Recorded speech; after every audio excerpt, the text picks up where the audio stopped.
What's up, you guys? Peek out here in Singapore. It's not that late. It's almost 11. Anywho, it is Friday, you guys, and I feel really good about this because I get the whole weekend with baby girl. I have a new meeting that I have set up for tomorrow.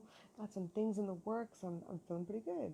Generally, I feel good anyway, but I'm just saying, I feel pretty good. I actually did a reading at the school as a volunteer today. That was kind of fun.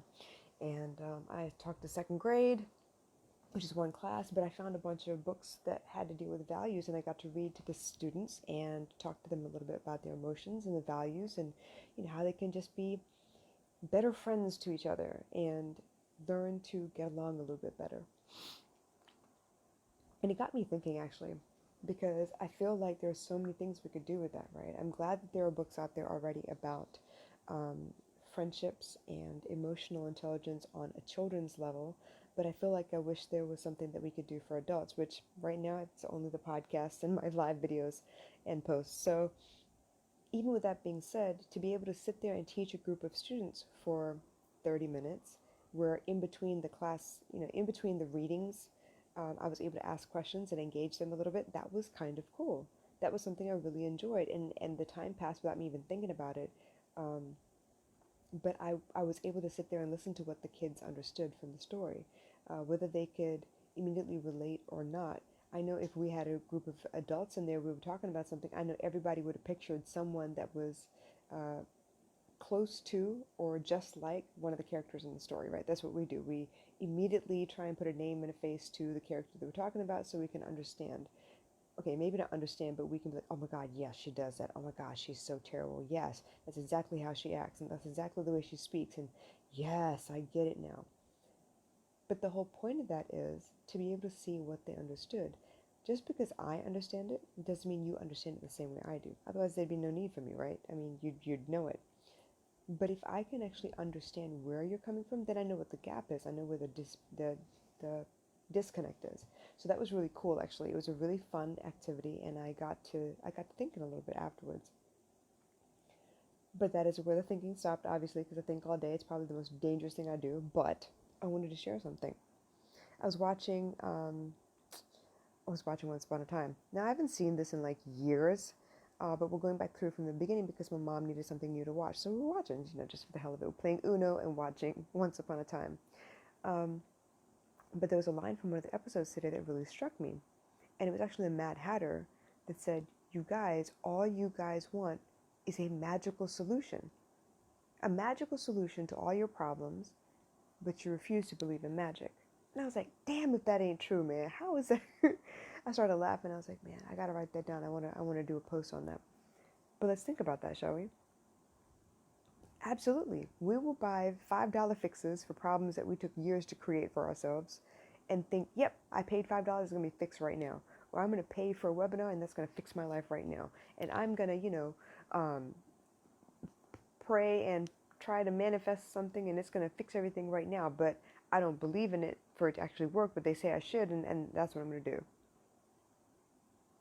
How the hell is that supposed to happen then? And I'm not gonna lie, I've been part of that too. I've been dumb enough to do that too. Yes, I want $10,000. Might as well be a million, but it's that moment like what is it, Dr. Evil from Austin? Is it Dr. Evil from Austin Powers where he has his little pinky finger up talking about $1 million? Yeah, I can manifest that stuff, but if I don't believe in it wholeheartedly all the time, it's not going to happen. It's not going to happen. How can I look for a magical cure-all if I don't believe in magic? Let's think about that. We go to the doctor for them to tell us what's wrong with us. And then they give us a medicine to treat all the symptoms. But it doesn't necessarily treat the problem itself, it just treats the symptoms. Because the symptoms will go away and then suddenly the problem will persist. But is that because we believe in the doctor or don't believe in the doctor? Is it because we're applying the medicine wrong? What is that? Or do we know that it's a man-made thing and it might, maybe fix it, so we believe in that system? But what about things that happen in our life, like actual problems that we have? I know that I am not the best when it comes to speaking to certain people in my family. I'm not very good at it. Usually I will avoid it if I'm not good at it. If they're not in a place to receive the message I have to tell, I tend not to try and talk to them at all. I try to avoid that whole damn conversation, right?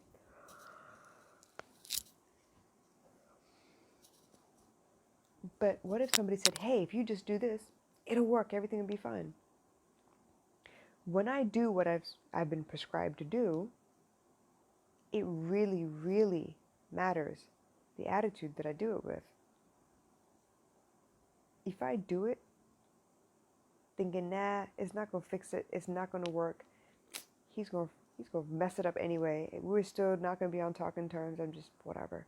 Let me just do this and get it over with. That's where the magic is. If you do it without the right intention, if you do it without the right feeling behind it, if you do it without the belief behind it, of course it's not going to work. Why? Because they go see right through you. If you, let's say you were telling me, I had to shoot a commercial. It's probably the simplest example I could give you. I hope this works. Okay, here we go. So I'm going to shoot a commercial for Rogaine. But if I don't believe in the product, even a little bit, I'm not going to be able to sell it. If I don't believe that Rogaine actually is, healthy and really will help you regrow your hair or cover it up or whatever they're claiming to do nowadays, if I don't believe that, it's not going to come out in the way I say anything. You're gonna do like 100 takes trying to get me with the right attitude to say it. But what if I believed?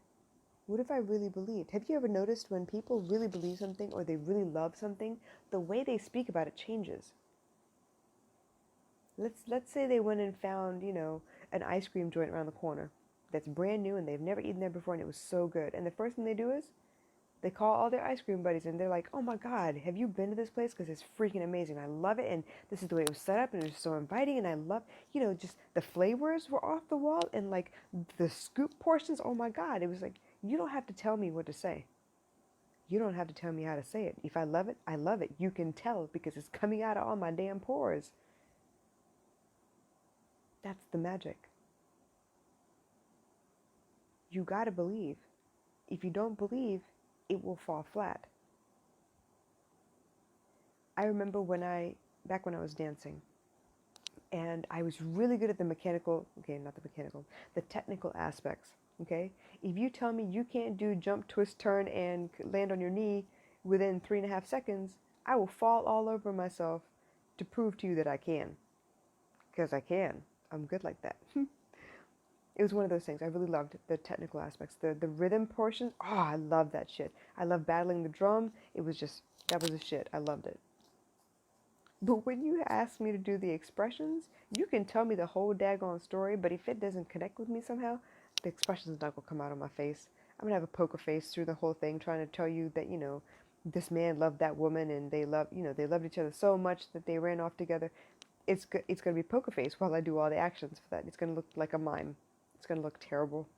I've done it before. I've been yelled at so many times for that. But if you tell me to remember a time in my life where I felt a certain way, and this is basically what's happening, it's like a retelling of my story in a different way, I'd be able to connect to it. I'd be able to give you the performance. I'd be able to help you feel what I'm feeling as I portray that scene. Maybe it's a scene where you have, a young child that you're trying to take care of. Maybe it's a scene where you're decorating for a wedding. I don't know. It could be anything, right? But if I don't believe, no matter what I say, it's not going to come out like I believe it. It's not going to come out genuine. It's not going to come out the way it needs to come out. I have a business. I deal with emotions all day long. Now I could get on live and talk to you about feelings. Everybody has feelings, and they're very heavy and difficult to manage sometimes because feelings. And you'd be like, what the hell is she talking about? And it would probably sound humdrum and boring and monotone, and you'd probably click to the next video. But if I give you an example from my own life, and I tell you what I'm going through, you understand.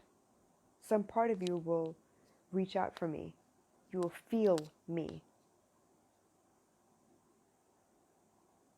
And you will suddenly have the understanding that I know what I'm talking about because I named some of your feelings in there.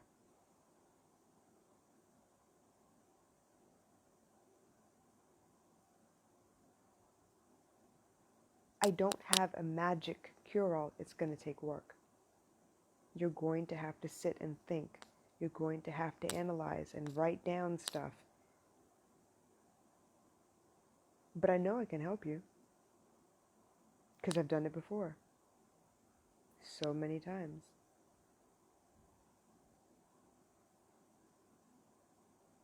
The magic is in believing. Believing that this can help, so you give it your all. Believing that something is real, so you give it your all. Do y'all know what a mantra is? Or mandram? A mantra is something you repeat over and over again. It's like maybe one word, maybe several words, but it's something you repeat over and over again. Do you know why they have prayer beads for you to say your mantra to? Obviously, they have auspicious numbers to them, and they think multiples of 9 in my culture are a big thing, so we go with 108. Why not, right? 108. It's a multiple of 9. And we are told to repeat 108 times. Do you really think God needs to hear it 108 times to answer your prayer? Really? The way it was broken down to me was this. You have a mala or prayer beads. There are 108 beads on it, or however many your rosary or prayer beads have. Mine usually have 108. Mine's made of sandalwood, just so you know. But they give you a mantra, and they tell you to do it 108 times. Because 108 is auspicious. But what they're actually looking for is, within that 108 times, for you to say it with your whole mind, body, and spirit. See, in the process of saying it 108 times, they believe that at some point you have no choice but to align mind, body, and spirit at least one time so the prayer gets through. That's what they're looking for. That's the magic, for it all to come together at the same moment. You out here beating the pavement, trying to get, work. You've been looking for a job for weeks, for months. I don't know how long you've been looking, and you're frustrated. And it's the process, right? You got to do it every day. And you don't know how many times you want to do it. You're going to do it as many times as you can before you decide, okay, enough. It's been hard. I haven't heard back from anyone. It's depressing. I don't feel good. So you're going to give up for the day and try again the next day. But the next day, do you come into it with a happy heart, excited? Or do you come in with the expectation, I'm going to put these out here, but I don't know who's going to answer. Like, seriously, the economy is bad. And I don't believe that, there's that many jobs out there. And I mean, I have the qualifications, but who knows? Like, maybe they see them, maybe they don't. And I just need a chance for them to, call me and speak to me in person. But the chances of me being shortlisted to be able to come in there and see them, I don't know if that's going to happen.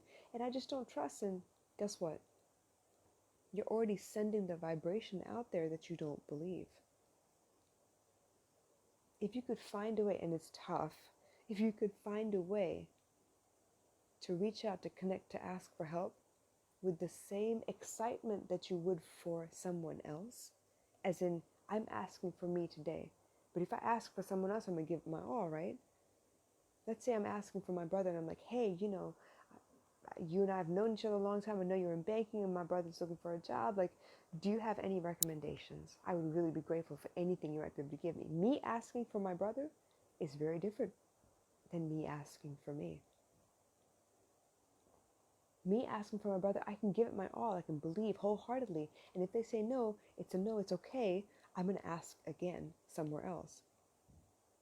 But when you ask for yourself, sometimes it feels like you're beaten down a little bit. It chips away at you a little bit. And it's hard to maintain that. You know what? Don't worry. I'm just going to ask again. I'm going to ask again. I'm going to ask again. It's hard. Because your mind gets in the way.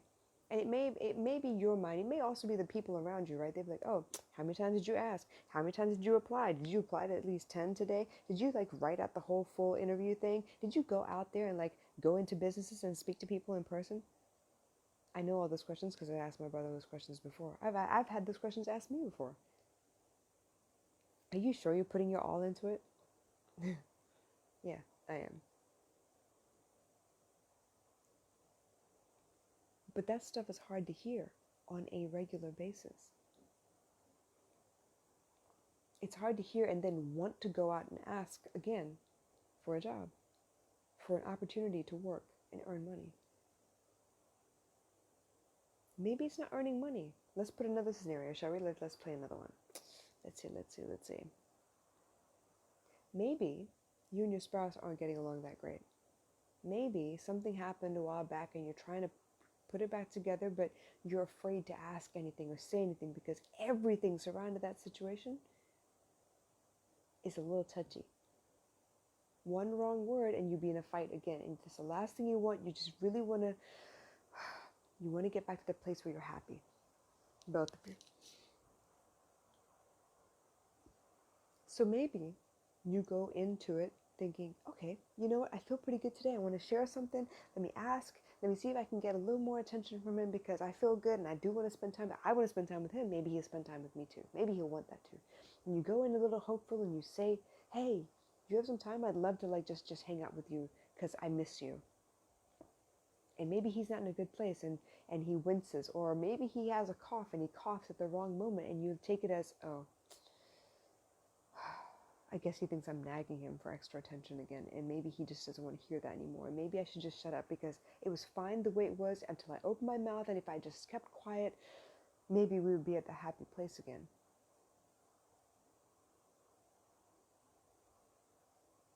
Maybe that's not what happened though.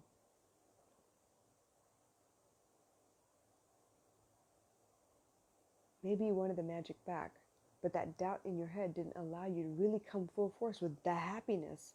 You were still treading carefully. You were still walking on eggshells.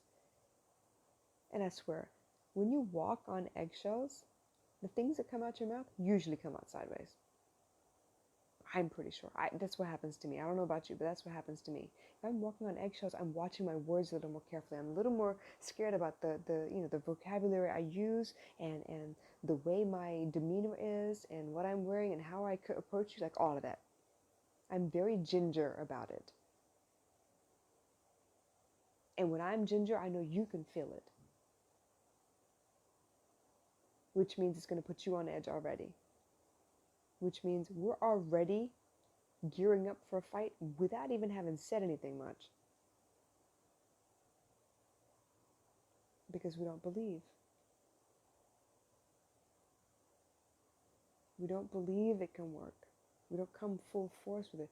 I want that 4-year-old confidence, man. When someone wants something so wholeheartedly, they go for it like all the way. And 4-year-olds, like little kids, oh my God, they have that, don't they? They have that magic just flowing through them because they don't know any better. They don't have the voices in their head yet. Thank God. But could you imagine the kind of life we could live if we just believe in everything we did? We don't have to psych ourselves up to do something we want to do. We don't have to talk ourselves into it. We don't have to try once, fail, and then feel like we had to muster the courage to do it again. I wish we could brush it off like we did when we were little. You ever notice that about little kids? You'll be like doing your own work, hanging out, whatever, and your kid would come up to you and be like, hey Ma, can we go to the park? And I'd be like, yeah, okay, yeah, we can go to the park, but give me a second, let me finish this work. And she noticed, she listened, right? And then in 10 minutes, she'd be like, are you done with your work yet? Because I want to go to the park. And I'm like, okay, yeah, I'm coming. I just need to get this done. I'm not quite done yet. I want to get there. And she's still persistent. She's so persistent. But her excitement about going downstairs to the park has not diminished at all. It hasn't quietened at all. She hasn't gotten an attitude about it. She's just excited to go to the park. How they can continue to do those things when they really want something is beyond me. But it's possible because I see it every day. I just don't know how I can get to that place again. But I know if I could, man, it'd be magic. So I'm saying, you're over here looking for a magical solution to your problems. But you don't want to believe in magic. So how's that going to work? We've talked about money. We've talked about relationships.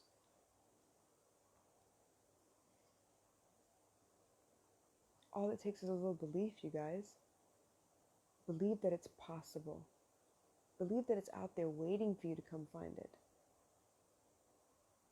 That's the only way it's going to appear for you. That's how manifestation works. That's how the law of attraction works. That spirit of expectation that August Crenshaw talks about. That's where that comes from. That magical belief that it's possible, that it's there, that it's always been there, just waiting. So do you believe yet? Or do you need some help? Because we got that too. I hope this made sense, and I hope it helped you a little bit. You gotta believe, okay? If you don't believe in you, how am I supposed to believe in you? How's your girl supposed to believe in you? How are your kids supposed to believe in you? You gotta believe in you. It starts with you. It always starts with you. I love you guys. I'll talk to you soon.